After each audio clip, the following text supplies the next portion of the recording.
অনেকে বলছেন যে এই কল রেকর্ডটি নাকি 2016 সালের হলি অডিশনে যখন জঙ্গি হামলা হয়েছিল তখনকার ওখানকার দায়িত্বরত যে কর্মকর্তা ছিলেন তার সাথে শেখ হাসিনার একটি কথোপকথনের অংশ ছিল, যে কারণেই কল রেকর্ডটি যে আসলেই শেখ হাসিনার কথা এটি সত্যতা যাচাই করা সম্ভব হয়েছে।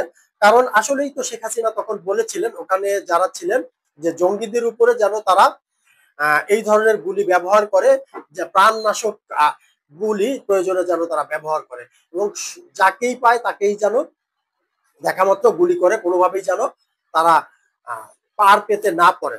এখন এই বিষয়টি প্রমাণিত নয় এবং বিবিসির যেই দাবিটি এটিও কিন্তু প্রমাণিত নয়।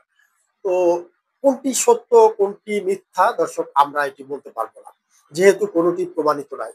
কিন্তু কথা হচ্ছে বর্তমান সরকারের দায়িত্বশীলরা বা সরকারের পক্ষের লোকজন যারা বিশেষ করে এনসিপি এবং ছাত্র সমন্বয়করা, আসিফ নজরুলের মতন মানুষ যারা আছেন, কিছুদিন আগেও যারা বিবিসির প্রচন্ড পরিমাণে সমালোচক ছিলেন, এমনকি প্রচন্ড প্রতাপশালী প্রেস সচিব জনাব শফিকুল আলম, ওনারা একাধিকবার ওনাদের ফেসবুক পেজে ফেসবুক পোস্টের মাধ্যমে বিবিসির রিপোর্টিং এর সমালোচনা করেছেন।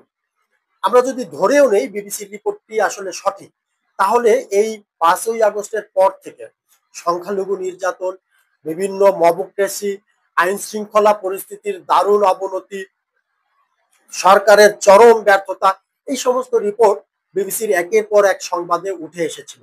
কিন্তু তখন সরকার এগুলোকে প্রত্যাখ্যান করেছিল, অস্বীকার করেছিল।